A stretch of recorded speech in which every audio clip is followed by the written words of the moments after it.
Sebelumnya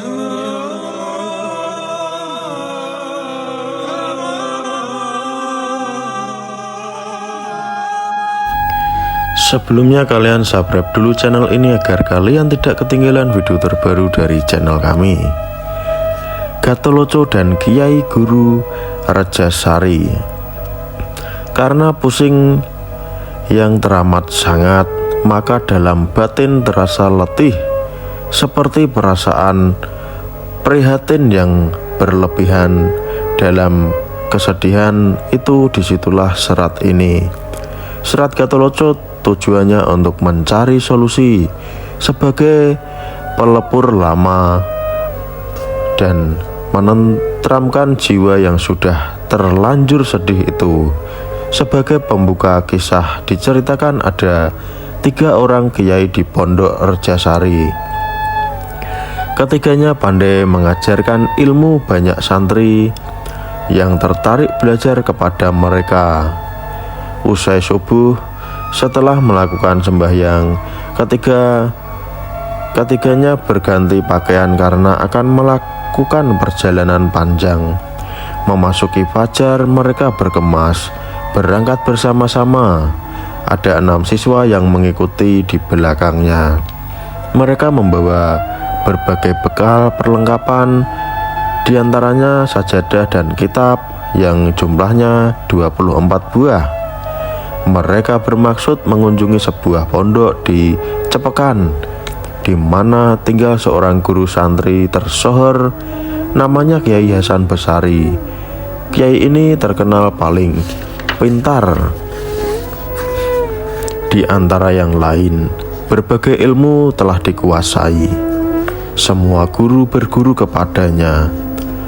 Tidak ada yang mampu mengimbangi ilmunya. Tak heran pondoknya besar karena banyaknya murid. Menurut kabar, jumlahnya santri mencapai ratusan.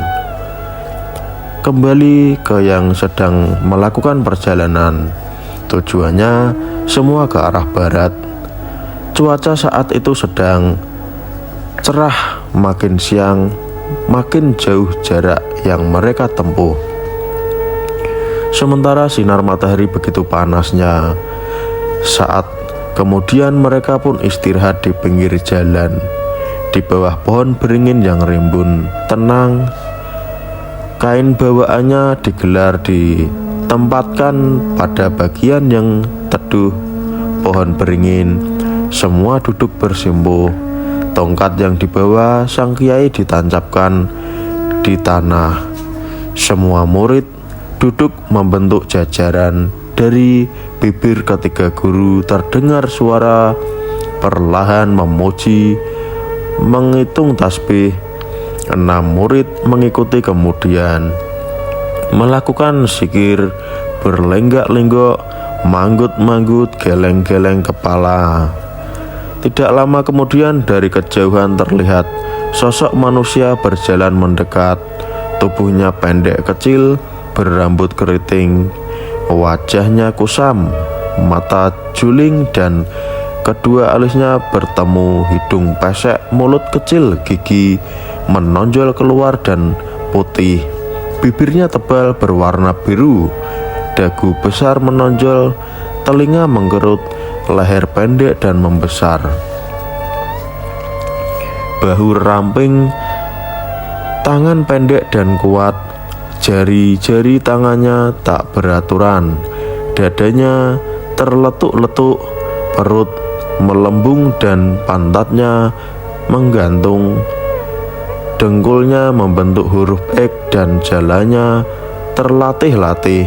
Kulitnya bersisik gelap, napasnya kembang-kempis seperti selalu kecapean. Tongkat yang dibawa bambu tutul digosok, warnanya belang kemerah-merahan, bertingkat 3 hiasannya, ujung bawah, tengah, dan ujung atas. Timah yang dipasang sebagai konde berwarna hitam tua, keropos karena sering terkena asap. Karena tiap hari bawaannya tembakau 5 gulung. Perlahan ia duduk mendekati 3 guru. napasnya mendengus, tersedat-sedat, baunya apek dan sangat menerpa santri sedang beristirahat. Tanpa permisi, Gatholoco segera mengambil bawaan berupa puntung rokok yang disimpan. Setelah itu segera menyalakan api. Dengan tenang disulutnya puntung rokok itu, ia hisap dalam-dalam, membiarkan asapnya bebas merdeka, bergulung-gulung mengisi angkasa, menyebar kemana-mana, mengena siapa saja.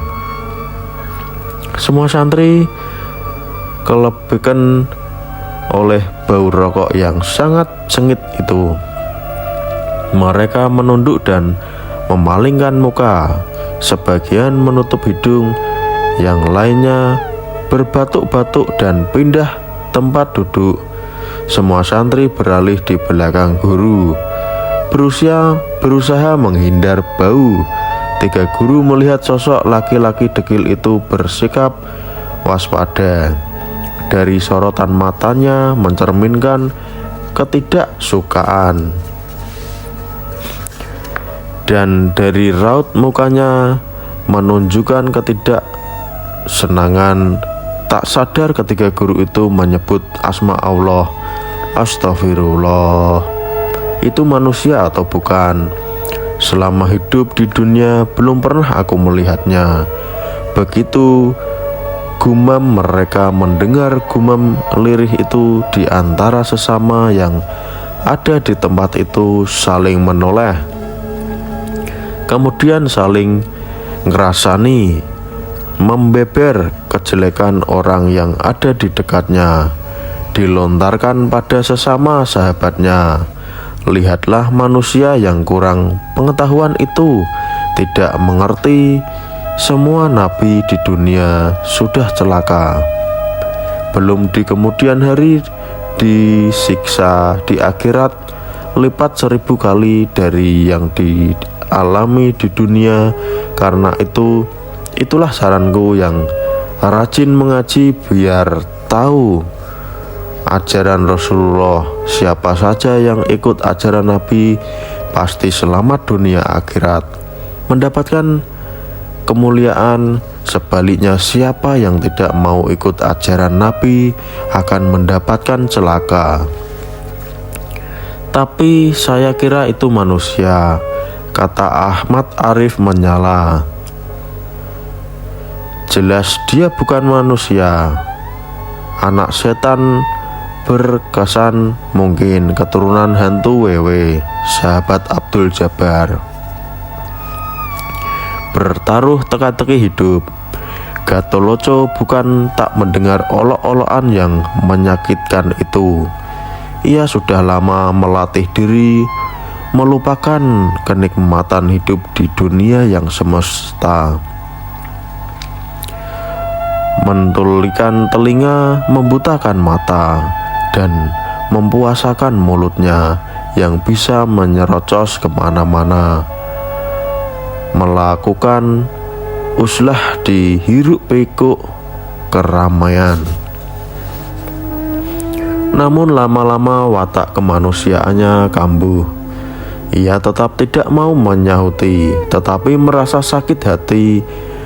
Untuk melipur lara, diambilnya sisa simpanan candu, dimakan tandas, ditelan habis sama sekali. Sesaat kamu memakan tandas ditelan habis, reaksinya langsung kelihatan. Candu itu merasap ke kulit, daging, telinga, tulang, dan sumsum. Kekuatannya semua kembali, wajahnya menjadi santun. Perubahan itu yang membuat ketiga guru itu heran.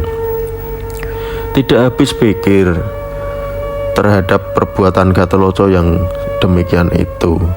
Abdul Jabbar menyuruh Ahmad Arif agar segera menanyai sosok yang ada di depannya. Apa yang dimakan tadi, siapa namanya, serta di mana rumahnya. disuruh menanyakan pula apa pekerjaannya sehari-hari, pernah mandi atau tidak, kok badannya bersisik, tidak mengerti aturan najis, makruh dan haram, hanya menuruti kesenangannya sendiri, tidak takut durhaka. Ahmad Arif mendekatinya sambil menangis. Orang jelek, saya tanya. Ia berhenti sebentar. Siapakah namamu sebenarnya dan di mana rumahmu? Yang ditanya pelan jawabnya, Gatholoco namaku. Aku manusia, lelaki sejati. Rumahku di tengah bumi. Mendengar jawaban Gatholoco, kemaluan laki-laki itu ketika guru tertawa bersama-sama, terbahak-bahak, lupa statusnya sebagai guru yang harus digugu dan ditiru. Bodas elek, kera jelek, nama tidak lumrah seperti layaknya manusia. Namamu itu haram, kata guru santri itu. Mengapa semua pada berbahak-bahak menertawakan apa kalian? Tanya Gatholoco. Karena saking gelinya, heran dengan namamu, Kiai Guru menjawab. Padahal itu nama utama. Gato artinya kepala, loco berarti alat gosok. Karena itu semua ku isini terserah cara memanggilku.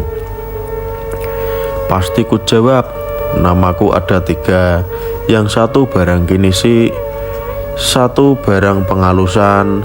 Namun yang terkenal Gatholoco namaku. Jelas sebagai pria. Kata Gatholoco, namamu itu sangat jelek, sebab sangat cabul, haram, najis dan makruh. Itu nama yang sial, nama yang membuat orang lain jadi durhaka, nama yang tidak pantas.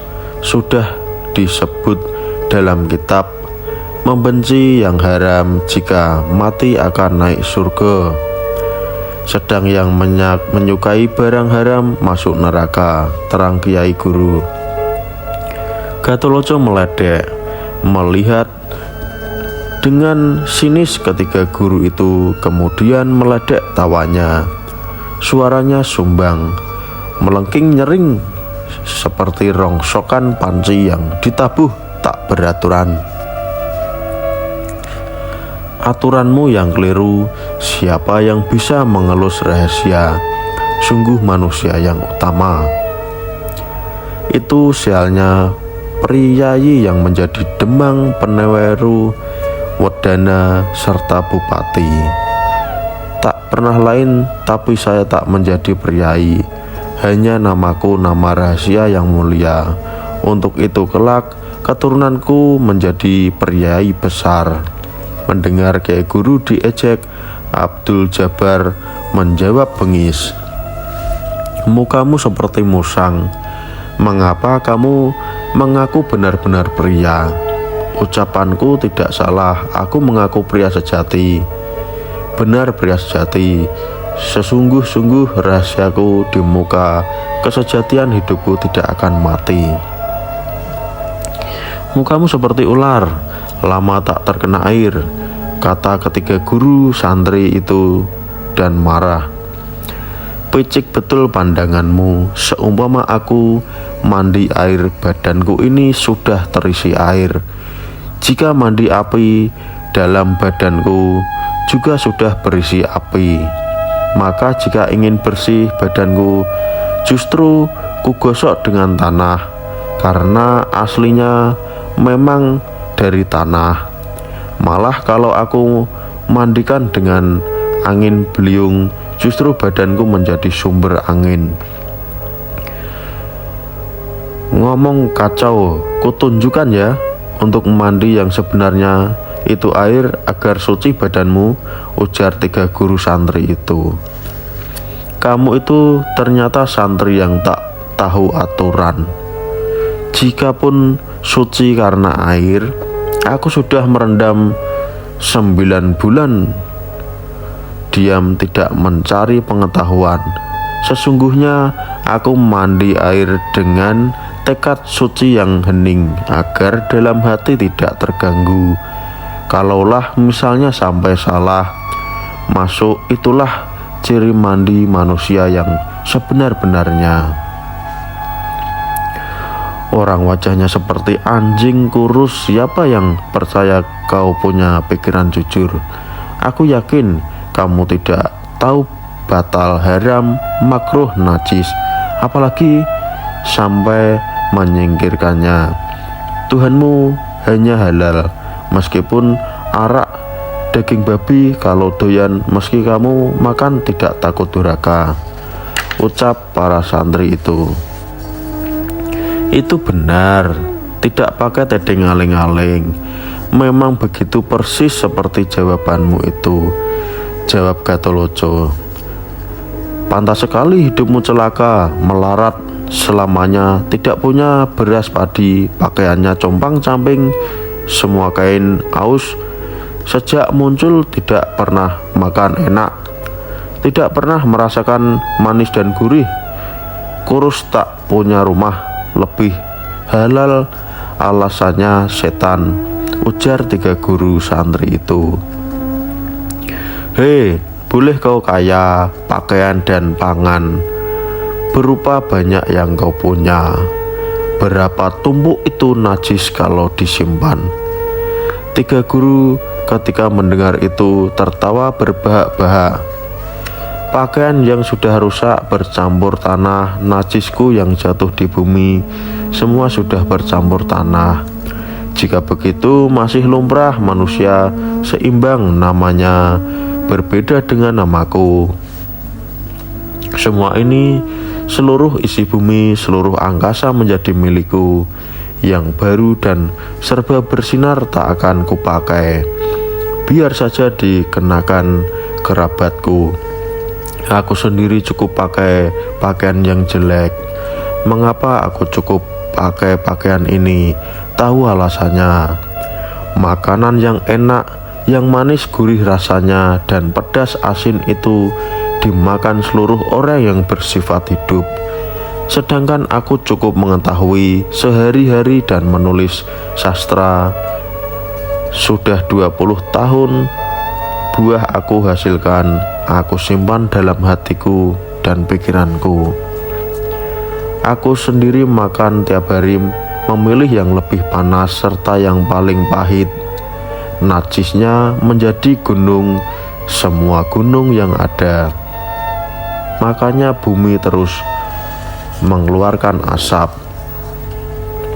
Bermunculan api dari makanku yang menjadi batu padas dan duri.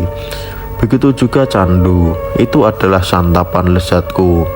Sebelum aku berak, najis gunung itu ada besok akan hilang kembali. Jika aku sudah selesai berak, tai keluar di dubur, dengarkan itu ucapanku. Jawab santri itu, mulutmu kurang ajar, tak lumrah menghina orang sedunia. Kata guru itu marah. Memang benar kurang ajar. Kesedihanku ketampan barang yang gelap. Dari kecil sampai sekarang aku kesulitan untuk menjawab. Jika ketahuan yang kumiliki tersebut, kelakuanku tak sopan, tapi jawabanku tidak batal ketularan itu. Meski aku tidak melakukan pencurian dan hanya sekedar mempelajari ilmu, pikiran bangsat adalah kebiasaan pencuri, sungguh akan ikut terkena siksa. Aku tak mau menjawab, aku tak mau bertanya jawab soal pencuri, tapi sebagai pamitanku, tebaklah sungguh-sungguh teka-teki yang kuajukan. Jika kau bertiga tidak mengerti, itu namanya guru tak berguru, guru tak berguna. Kurang ajar, ayo katakan teka-tekimu, aku dengarkan, akan ku jawab. Cepat, aku tebaknya agar disaksikan para murid santriku ini. Baik, dengarkanlah teka-teki ini, tak sulit. Soal beda langan di antara posisi dalang wayang layar dan lampu belencong di dalam pertunjukan wayang, mana yang lebih tua? Coba tebak.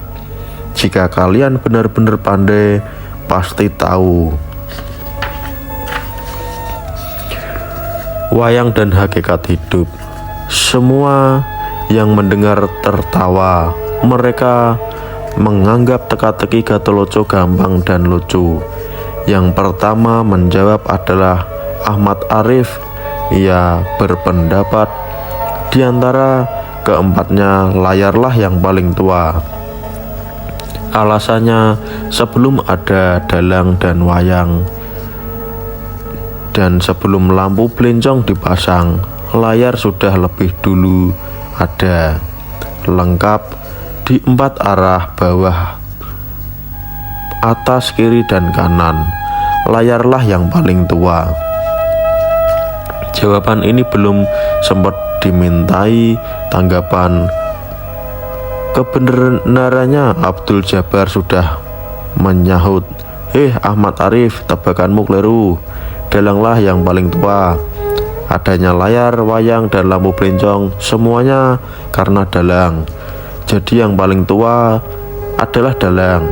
Tidak ada yang menyamai dalang, juga yang menggerakkan wayang, menceritakan baik buruk, kalah maupun menang. Kemudian Kiai Abdul Manap menyambung. Ia memulai dengan senyum, menggerakkan tangan. Pelan kali ia berkata, keduanya masih salah. Artinya sama dengan belum tahu. Tidak bisa mengatasi teka-teki yang gampang itu. Padahal hanya remeh saja. Cukup dengan nalar sedikit. Tidak usah mikir capek-capek, sudah bisa dijawab. Menurutku justru wayang yang paling tua. Contohnya, kalau ada orang nanggap wayang, masih kurang 3 bulan, dalangnya belum ada, tempatnya belum jadi, tetapi pada teman karib ia akan berkata, saya akan menanggap wayang. Mereka tak akan bilang nanggap layar, nanggap lampu, nanggap belencong, atau nanggap dalang. Semua orang sepakat yang dianggap adalah wayang. Belum ada wujud apa-apa, sudah bilang nanggap wayang. Maka menurut saya wayang yang paling tua. Setelah semua sudah menjawab teka-teki Gatholoco itu, kini giliran Gatholoco yang maju.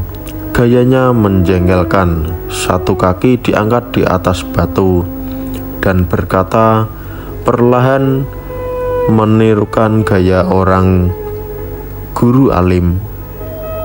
Abdul Jabbar, Abdul Manap, dan Arif, tebakan kalian semua salah. Menurutku lampu belencong yang paling tua.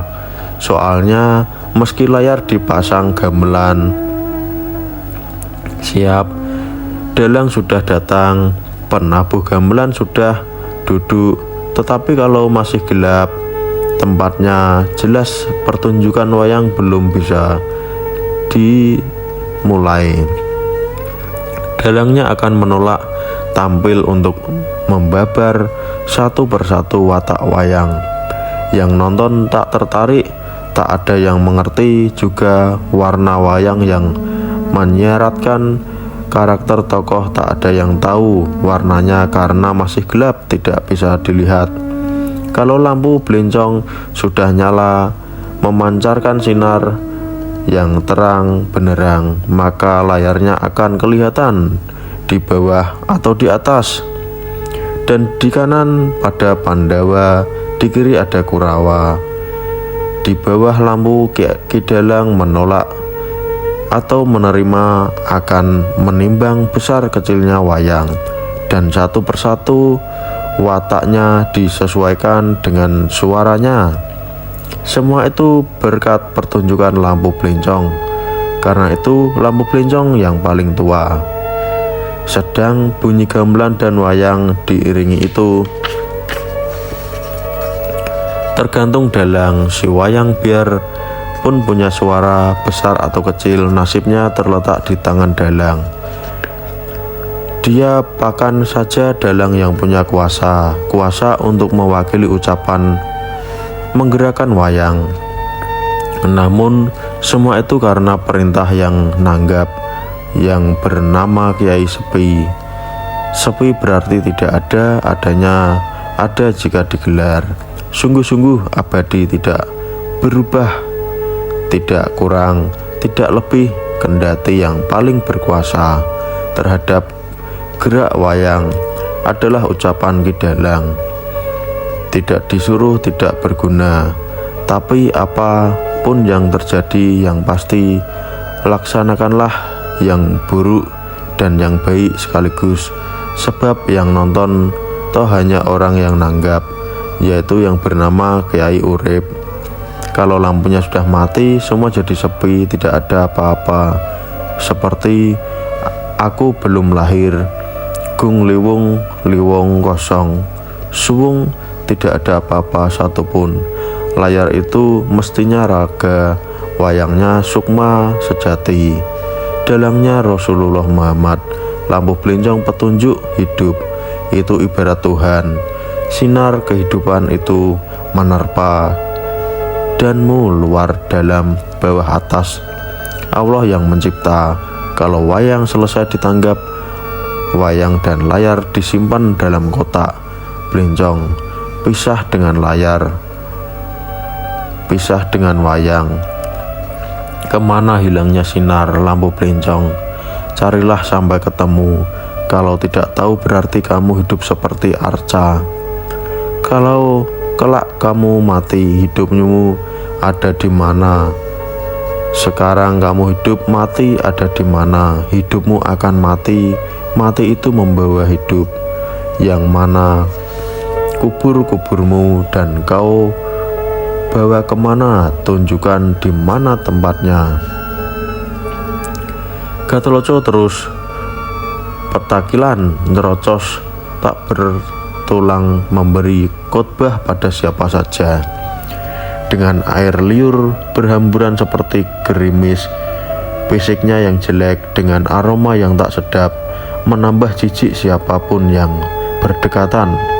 Namun sebagai lanang jagat, ia tak ragu berhadapan dengan siapa saja. Keyakinan terhadap diri sendiri sangatlah besar. 3 guru dan 6 santri yang diperlakukan begitu menjadi marah.